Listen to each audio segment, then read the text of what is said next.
Il y a 7 mois, j'étais à Amaze, un festival de jeux vidéo indépendant à Berlin, avec des conférences et des ateliers. On pouvait jouer à plusieurs jeux qui étaient en compétition pour différents prix. Il y a 3 semaines, c'était la remise des prix de l'Indie Game Contest, un festival strasbourgeois pour lequel j'ai fait partie du comité de sélection cette année et dont on a été juré avec Hugo en 2019. Dans 3 jours, le 13 décembre, c'est les Game Awards, la cérémonie de remise de prix la plus populaire du jeu vidéo, notamment grâce à ses trailers exclusifs qui nous donnent un avant-goût des créations de demain. Et décembre, c'est aussi l'avalanche de top 10, GOTY et compagnie dans les rédactions, sur les réseaux sociaux et sur YouTube. Chez l'humain, on aime bien se retrouver, regrouper les œuvres sorties cette année et dire « ça, c'est bien ». Et parmi tous ces trucs, ça, c'est le meilleur. Les Oscars, les Césars, le Festival de Cannes, le prix Goncourt, Renaudot, le Fauve d'Or, le concours national de la meilleure galette aux amandes, il n'y avait pas de raison que le milieu du jeu vidéo n'ait pas, lui aussi, l'occasion de bien s'habiller pour remettre des statuettes. En sociologie, ce type de regroupement où on célèbre, où on honore des œuvres culturelles, s'appelle des instances de consécration. Consacrer, dans le vocabulaire religieux, ça veut dire rendre sacré. Le parallèle religieux est bien trouvé.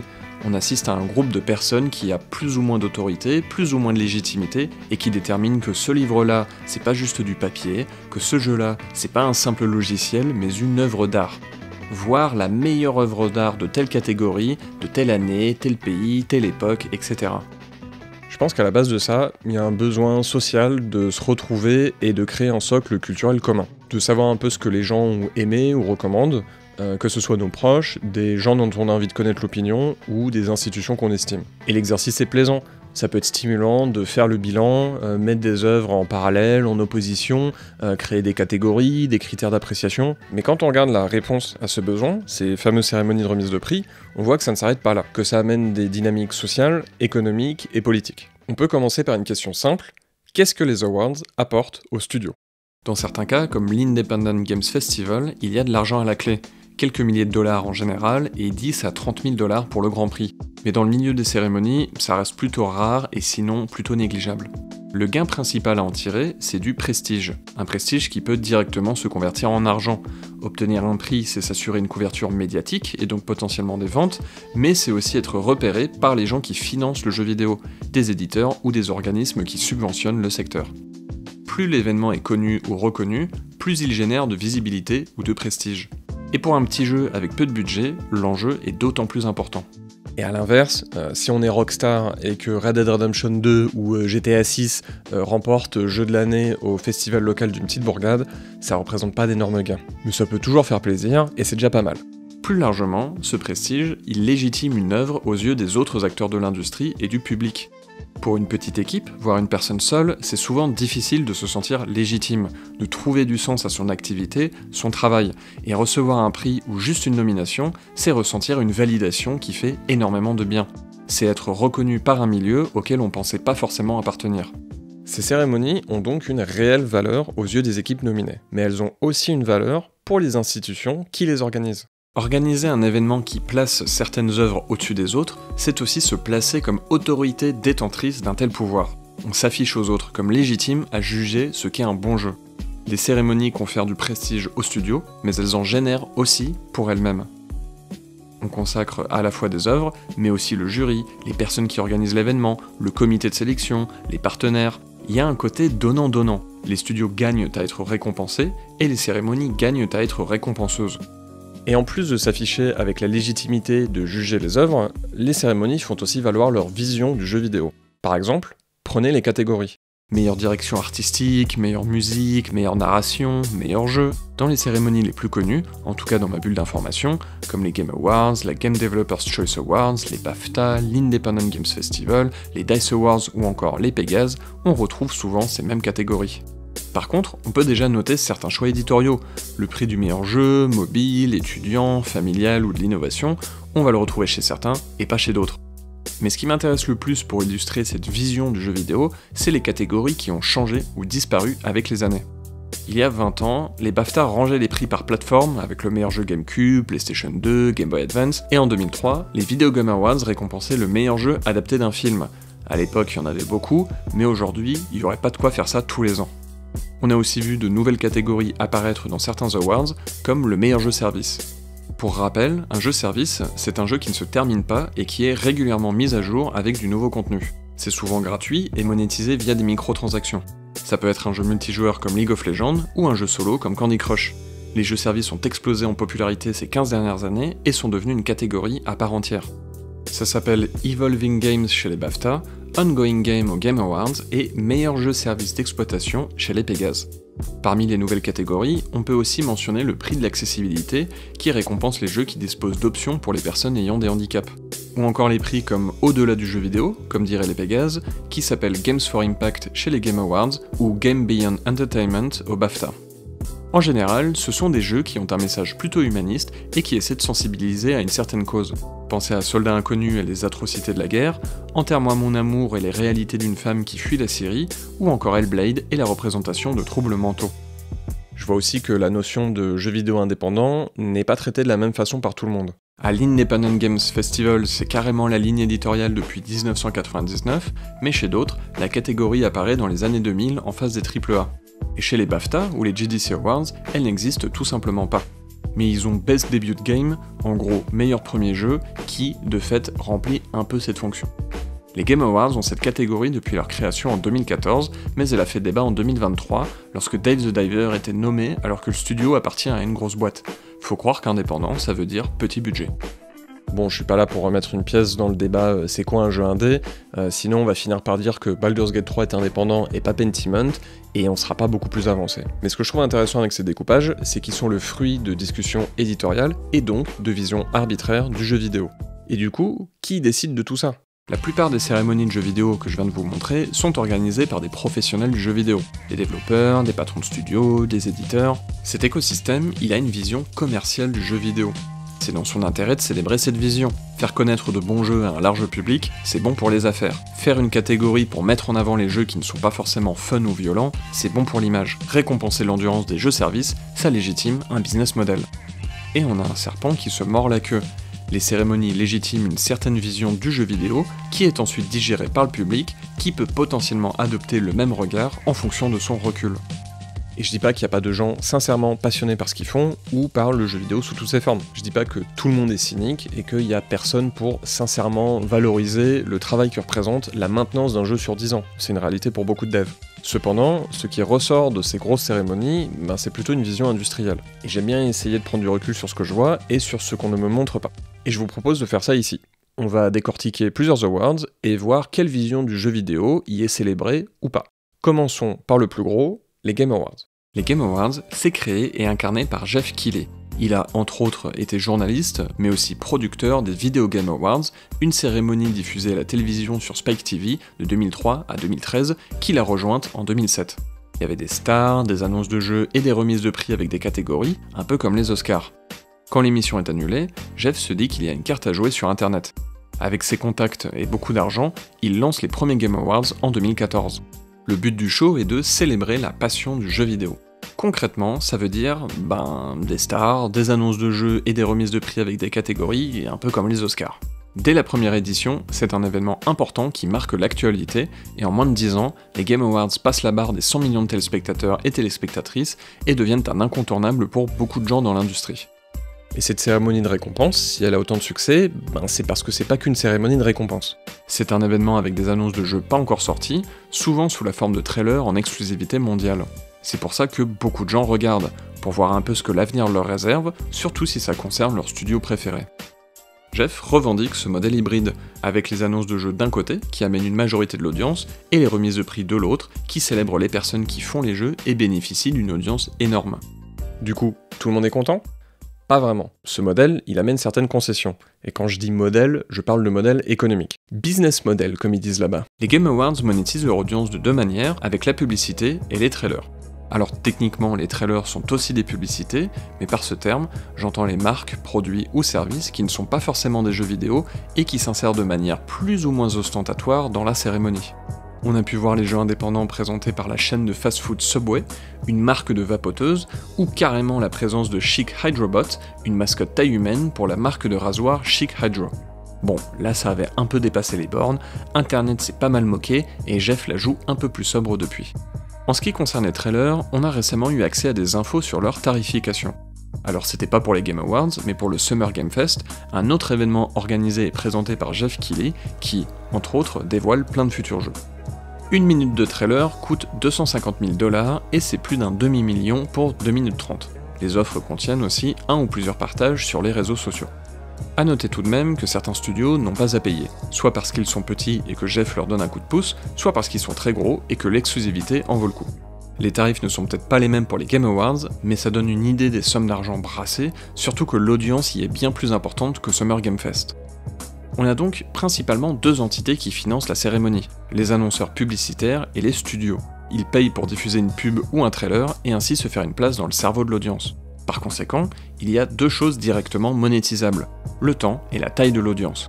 Chaque minute est l'occasion de glisser un trailer ou une publicité, et chaque personne supplémentaire qui regarde l'événement augmente un peu la valeur de cette minute. Avec cette vision, comment est-ce qu'on conçoit un tel événement ? Pour maximiser les audiences, il faut montrer des jeux mainstream. Que ce soit côté trailer ou remise de prix, on est globalement sur du blockbuster, que ce soit chez les AAA ou chez les indés.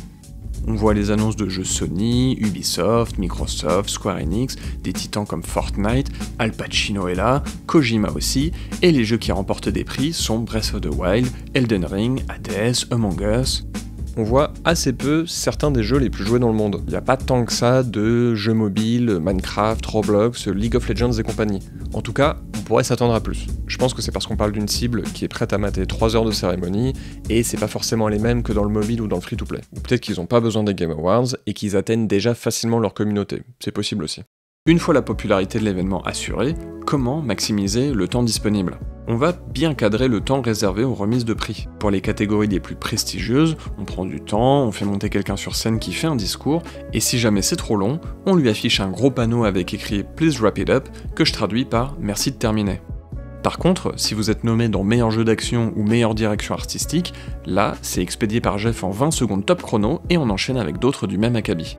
Plusieurs reproches ont été faits l'année dernière, on sentait que le temps dédié aux revenus publicitaires prenait une place un peu trop importante pendant que la célébration du jeu vidéo était chronométrée.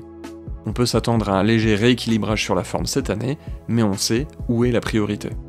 En mettant en avant des jeux populaires, les Game Awards deviennent l'expression la plus populaire d'une certaine culture du jeu vidéo. Celle qui ne fait pas que jouer, mais va aussi en consommer sur YouTube, Twitch, les réseaux sociaux, etc. C'est pas une critique, et il n'y a aucun jugement derrière le terme populaire, c'est juste pour dire que sans ces jeux, sans ces gros jeux, les Game Awards ne pourraient pas être les Game Awards. Ils ne pourraient pas être l'événement jeu vidéo le plus regardé, qui rapporte l'argent qu'il rapporte. Et de temps en temps, on peut découvrir un jeu, un studio moins connu, qui profite de toute cette audience, et franchement, tant mieux pour eux. Mais maintenant qu'on y voit un peu plus clair, c'est le moment de se pencher sur les limites, sur le cadre de l'événement, et de voir ce qu'il peut pas nous montrer ou nous dire.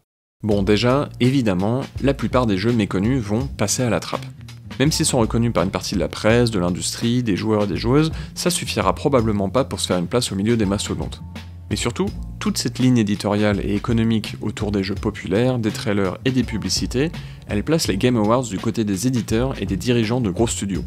Du coup, quand les Game Awards déclarent célébrer le jeu vidéo dans sa globalité, ça peut faire grincer des dents, surtout celles des gens qui ne sont pas d'un certain côté de la barrière.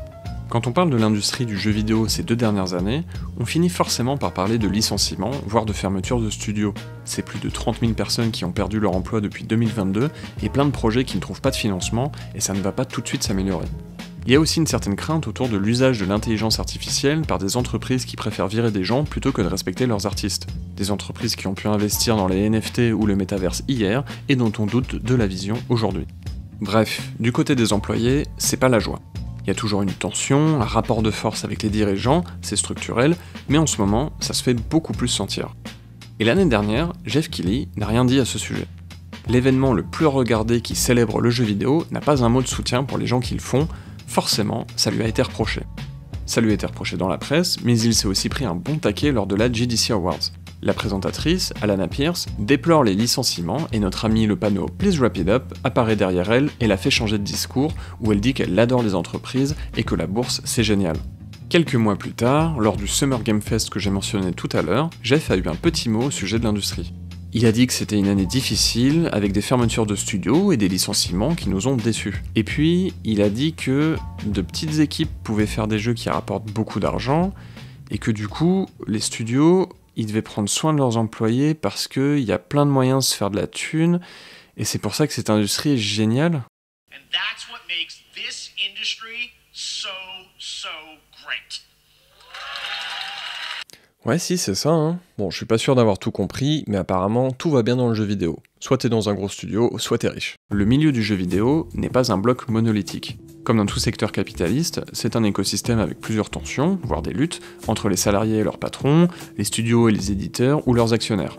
Et les Game Awards ne reflètent pas ces luttes. Je disais que quand des professionnels célèbrent le jeu vidéo, c'est l'industrie qui est célébrée, et c'est en regardant les Game Awards dans le contexte actuel qu'on s'en rend le plus compte. On est face à un événement qui doit nous hyper sur l'avenir, avec des trailers qui doivent récolter des applaudissements, des vues, des retweets, des vidéos de réaction, des articles dans la presse, des wishlists sur Steam, des précommandes, pour que les studios considèrent l'investissement rentable et reviennent la prochaine fois qu'ils ont quelque chose à vendre. Peut-être que cette année, il aura un discours.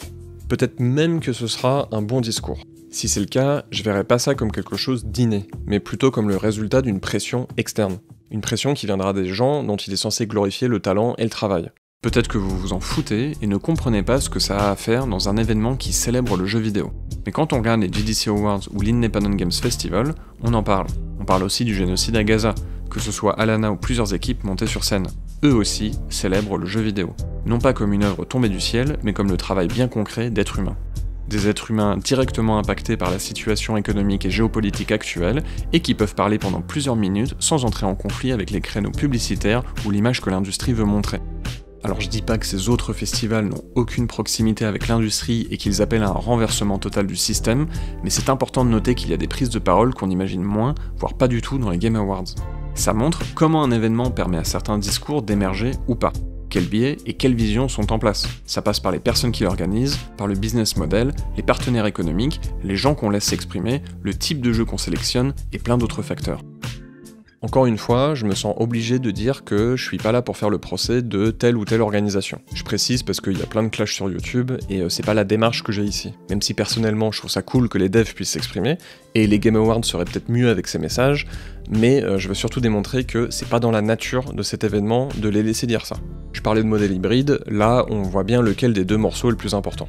Je dis pas que rien ne peut changer, ni que ce serait pas bien que ça change, mais dans cette vidéo, je veux plutôt faire ressortir les enjeux qu'on voit pas forcément à l'écran. Et il y a un autre cas que j'ai trouvé intéressant, c'est celui des Pégases. Si les Game Awards sont les Oscars, alors la cérémonie des Pégases sont les Césars. On y récompense les jeux vidéo français depuis 2020.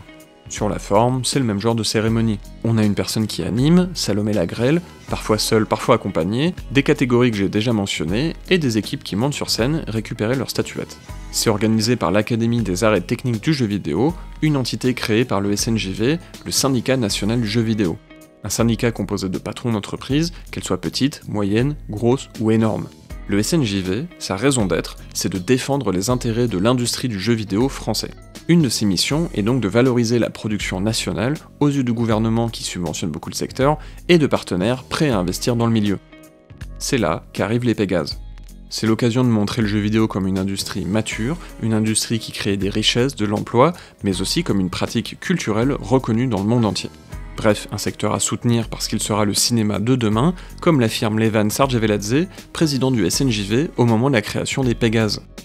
Les Pégases sont une vitrine du jeu vidéo français, tel que les entreprises veulent le montrer au gouvernement et plus généralement à l'industrie professionnelle. Ça prend la forme d'une cérémonie, parce que ça existait déjà avant, on sait que ça fonctionne, il y avait d'ailleurs les Ping Awards en France avant, mais je pense aussi que ça permet de reprendre des codes légitimes empruntés au cinéma, au théâtre, la littérature, et ça, les membres du gouvernement y reconnaissent, ils sont pas perdus. Et comme je l'ai dit, c'est l'occasion de créer un événement qui génère du prestige, à la fois pour les nommés, mais aussi pour le SNJV et ses partenaires. Bon, je parlais de vitrine, qu'est-ce qu'on voit concrètement en dehors des remises de prix ? Déjà, il y a des annonces de jeux. C'est pas les titans des Game Awards qui feront la une des magazines, mais ça reste un coup de projecteur sur des productions françaises. Ensuite, on assiste à des vidéos de présentation, principalement de studios ou d'éditeurs. On a vu Old School Games, Parallel Studio associé à Quantic Dream, ou encore Plugin Digital. C'est l'occasion de présenter et valoriser certains métiers du jeu vidéo, de montrer qu'on est créatif et que ça crée des emplois. Bref, des entreprises tout à fait respectables. Mais ce qui prend pas mal de place, c'est les prises de parole. Régulièrement, une personne est appelée sur scène à remettre un prix. On a pu voir le directeur général d'Amazon Web Services en France, le PDG de Dontnod, la senior vice-présidente en charge des partenariats et des alliances stratégiques chez Ubisoft, et le SNJV a toujours un segment par le biais de son ou sa présidente. On est sur un rayonnement du jeu vidéo sauce LinkedIn, quoi. Sauce Viadeo même. Bon, je dois quand même préciser qu'il y a d'autres types d'interventions. Il y a la cosplayeuse et costumière Psyché qui nous parle de fabrication de costumes. Il y a l'actrice Astrid Soul qui nous parle de motion capture. Et il y a La Briochée, une artiste drague et comédienne qui nous parle de représentativité. Je veux pas les invisibiliser, mais c'est plutôt des exceptions. Et s'il y a bien quelque chose qui revient à chaque fois, c'est les prises de parole du gouvernement. Chaque édition, la ministre de la Culture est présente, avec un ou une secrétaire d'État chargée du numérique, et c'est toujours à peu près la même chorégraphie. Dans un premier temps, le gouvernement reconnaît la légitimité du secteur du jeu vidéo à plusieurs niveaux. C'est un secteur économique important. C'est 8000 concepteurs et conceptrices qui se déploient dans le jeu vidéo et 15 000 personnes qui sont employées dans le jeu vidéo. On a 700 studios, 1300 acteurs économiques, 15 000 emplois. Des écoles de renommée mondiale. 1000 entreprises, 12 000 emplois. Les meilleures écoles sont françaises. C'est populaire et diversifié. La première pratique culturelle chez les Français, c'est 38 millions de Français. Je regardais sur les chiffres, j'ai été assez impressionnée. C'est devenu le premier loisir des Français, les hommes, les femmes, qui est d'ailleurs très en avance dans le domaine de la tech sur les questions de diversité et d'inclusion et qui montre l'exemple. 2/3 des Français jouent, même parfois occasionnellement, aux jeux vidéo. C'est autant les femmes que les hommes. Une pratique culturelle éminemment favorisée chez les jeunes qui sont des grands amateurs. C'est légitime parce que ça peut ressembler à des trucs légitimes. Le jeu vidéo, c'est un art total. On l'a vu ce soir, des jeux vidéo qui deviennent des films qui deviennent des jeux vidéo, des livres, des BD qui deviennent des jeux vidéo, et la musique si présente, si importante. La danse, parfois, on a pensé à Just Dance qui a bien créé des bouffées d'oxygène pendant le confinement. Il y a tellement d'œuvres qui sont des œuvres totales. C'est une opportunité économique à saisir parce qu'il y a des technologies qui font rêver. Le jeu vidéo a depuis des années été important en termes de précurseur sur un certain nombre de technologies. C'est vrai des puces, on l'a vu avec Nvidia, c'est vrai avec le motion capture, etc., etc. On a besoin de développer cette industrie, notamment dans la perspective du métavers. Prendre notre place sur le continent numérique de la culture pour y développer nos imaginaires à l'aube de la création de métavers. C'est un outil de soft power. C'est un facteur de développement économique au sens strict et de soft power sur le plan international. C'est un élément de soft power et d'influence française dans le monde entier. C'est donc pour nous une manière d'exporter notre culture et nos valeurs. Une fois le jeu vidéo reconnu comme un secteur économique et culturel légitime, le gouvernement rappelle les aides qu'il apporte. 90% des nominés de ces Pégases ont été aidés par le CNC et donc par le ministère de la Culture. Et c'est un secteur qu'on a à cœur de soutenir avec la ministre, avec les parlementaires français et européens, avec notamment le crédit d'impôt jeux vidéo. Qui est très soutenu par le ministère de la Culture, que ce soit par le Centre national du cinéma, par la BPI, par le grand programme France 2030. Donc c'est une filière très soutenue à laquelle nous tenons. Mais faut pas trop en demander non plus. J'ai entendu tout à l'heure quelqu'un qui disait que l'activité était un peu compliquée en ce moment, mais moi j'ai foi en votre capacité de résilience. Quelqu'un a utilisé aussi tout à l'heure le mot de résilience, et quand je vois toutes les belles productions que j'ai vues aujourd'hui, je n'ai aucun doute sur le fait que nous allons continuer à garder le lead. Et c'est ça qui se joue au Pégase, c'est cette parade nuptiale de l'industrie face au gouvernement qui fait savoir qu'il a compris les enjeux du secteur et qui compte bien le soutenir. Et au milieu, t'as une remise de prix. Si le public s'en tape des Pégases, c'est peut-être parce que les Pégases s'en tapent du public. Bon, encore une fois, je ne doute pas qu'il y a dans cette organisation des gens parfaitement sincères dans leur soutien au talent du jeu vidéo, dans leur valorisation de métiers moins connus ou d'appel à l'inclusivité. Ni que cette cérémonie peut aider des studios, même des petits, à se faire une place. Cependant, comme dans les Game Awards, il y a une démarche qui prime sur le reste, celle de montrer une belle vitrine d'un secteur économique en bonne santé, et il s'agirait de ne pas la fissurer. Il y a 3 ans, quand je suis monté sur scène pour récupérer un prix pour Nightcall, je me suis légèrement plaint des conditions d'accessibilité et de visibilité pour les plus petits et les moins visibles d'entre nous à cette cérémonie. Oui. J'ai reçu quelques petits messages qui me rappelaient gentiment que cet espace et cet événement n'avaient pas trop de place pour des propos politisés. Alors, il se trouve que 3 ans après, les conditions sont les mêmes, du coup ça n'a pas changé. Oh, et oh. Donc il n'y a pas de raison de les changer. Pardon. Je vous les laisse conditions dérouler, sont vous êtes presque comme ça. les mêmes. Ah. Mais du coup, Il y a du mieux. comme ça n'a pas vraiment changé, je vais pas vraiment changer non plus. Du coup, le propos est le même, ouvrons les portes, montrons le jeu vidéo tel qu'il est et pas uniquement les gens qui ont déjà gagné. Parce que, ouais, évidemment, je pense qu'il vaut mieux être vulgaire et politisé que condescendant. On va rester bons joueurs et Bonne sympas. soirée. Merci Félicitations à Flataille tout de même, on reste bons joueurs. On a fait l'international, on a fait le national, maintenant on va faire le local. Des festivals de jeux vidéo, ne serait-ce qu'en France, il y en a pas mal. Vous avez peut-être fait le Stunfest à Rennes, le Play It Festival à Roubaix, l'Indie Game Lyon ou la Paris Games Week pour les plus courageux. C'est organisé par des associations plus ou moins grosses, avec plus ou moins d'ambition. Certaines ont des salariés et intègrent ces festivals dans une activité plus large, d'autres sont de petites structures qui font principalement cet événement. Ces festivals peuvent être financés par une billetterie, des subventions, des sponsors, l'argent des adhérents, de la location d'espaces d'exposition, il existe plein de modèles pour plein d'événements. Et certains organisent un concours avec des remises de prix. Je vous parlais tout à l'heure de l'Indie Game Contest à Strasbourg, c'est organisé par l'association régionale East Games, une structure qui accompagne les professionnels du jeu vidéo dans le Grand Est. Petit disclaimer, j'adhère à East Games, je connais les gens qui organisent l'événement, j'y ai un peu participé en tant que bénévole, notamment pour la sélection des jeux comme je vous l'ai dit au début. On en a choisi 14 sur plus de 450, il y avait un peu de taf, je vous les mets en description. J'en profite pour faire connaître l'événement, mais c'est sincèrement l'occasion de vous montrer un petit peu ce qui peut exister localement. L'Indie Game Contest, l'IGC comme on dit, expose les 14 jeux sélectionnés dans un lieu, le Shadok, qui sont jouables pendant un mois gratuitement par tout public. L'événement est clôturé par 2 journées de conférences et ateliers, plutôt dédiés aux professionnels, et par la remise des prix du public et du jury, composé de 4 personnes de l'industrie. Cette année, c'est Symphonia qui a gagné le prix du public, et Threshold le prix du jury. Threshold, dont le créateur est Julien Éveillé, qu'on a interviewé sur la chaîne il y a 6 mois. C'est pas pour rien qu'on faisait partie du jury en 2019, hein. Threshold est sorti, et je vous le conseille. C'est un événement principalement financé par des subventions, avec quelques partenaires commerciaux. La ligne éditoriale, c'est des jeux indépendants, ou en tout cas des petites productions qui ne semblent pas appartenir à des grosses structures. Des petites productions, mais j'irai pas jusqu'à dire que c'est underground non plus. On reste sur des jeux à dimension commerciale. C'est-à-dire qui seront vendus, surtout sur Steam, et qui ont plus ou moins de budget ou de volonté de bien se vendre. Je pense que c'est à l'image de l'association organisatrice qui, le reste de l'année, accompagne des structures, majoritairement petites, qui souhaitent se professionnaliser. Elle est composée de personnes majoritairement dans l'industrie, mais qui n'ont pas toutes connu un succès commercial. Des gens qui sont à mi-chemin entre les codes de l'industrie et l'appréciation de petits projets originaux qui, selon eux, méritent de la visibilité, voire le succès. Donc voilà un exemple de festival local français, je rappelle qu'il en existe différents, avec différents modèles, différents financements, publics, etc. Et je voulais en mentionner un dernier, rapidement parce que la vidéo commence à être longue, c'est Amaze Berlin. Je l'ai mentionné, c'est un festival avec des jeux, des conférences et des ateliers. Je vais me concentrer sur les jeux et la ligne éditoriale, mais si vous voulez en savoir plus sur le type de conférences ou de personnes qui y vont, je vous conseille la vidéo de la chaîne YouTube Zefferamo qui en parle plus en détail. Côté jeu, la vibe est un peu plus atypique.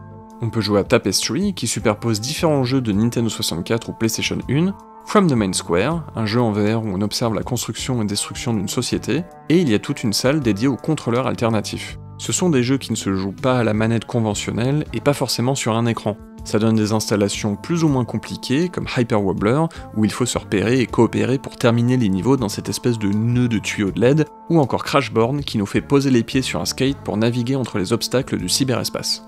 Et comme avec les autres awards, on peut se pencher sur les catégories de remise de prix pour voir un peu la ligne éditoriale. Il y a le prix Digital Moment, qui est, je traduis le site, le prix pour les poèmes, les déclarations, les expérimentations, les expériences courtes, l'expression de messages sociocritiques, des moments de vie personnels ou comiques, et des émotions à travers un médium interactif. Ça peut être une mécanique sensuelle, un jouet qui offre un twist surprenant à l'expérience.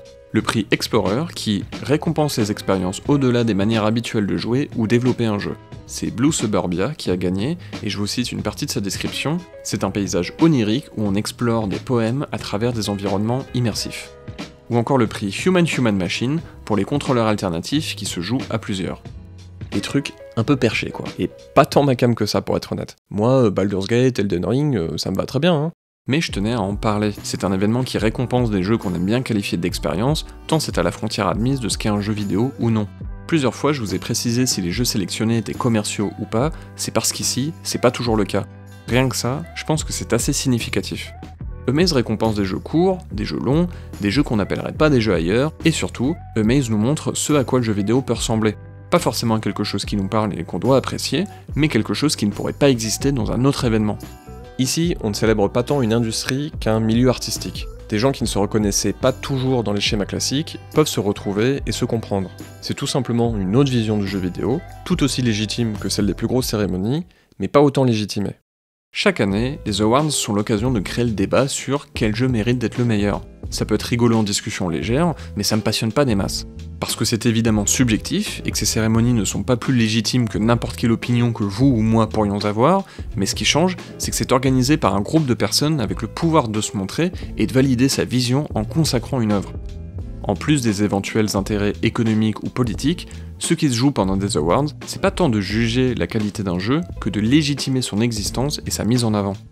Que ce soit les Game Awards avec Baldur's Gate 3, l'Indie Game Contest avec Threshold, ou Amaze avec Ecostasis. Regarder les différentes cérémonies de remise de prix, c'est observer les différentes facettes du jeu vidéo en tant qu'industrie économique, culturelle, artistique, et constater les différentes visions, voire les luttes qui forment cet écosystème.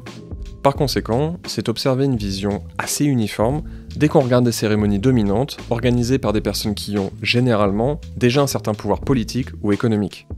Comme dans les jeux vidéo, si on pense qu'une cérémonie de remise de prix ne peut pas être politique, idéologique, porter une vision, ça veut juste dire qu'on y adhère sans s'en rendre compte.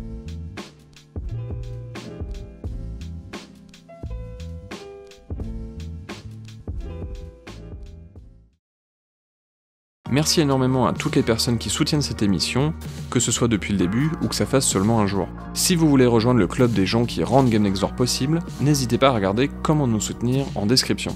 En attendant le prochain épisode, je vous souhaite une bonne saison des Awards, GOTY et compagnie. Que votre jeu de l'année soit Balatro, le DLC d'Elden Ring, Threshold, Mouthwashing, ou des jeux auxquels je jouerai pas, genre Métaphore, Refantasio ou FF7 Remake partie 2, ou si comme moi vous avez pas joué à assez de jeux sortis cette année, et ben prenez soin de vous, joyeux Noël, bonne année, et on se revoit en 2025.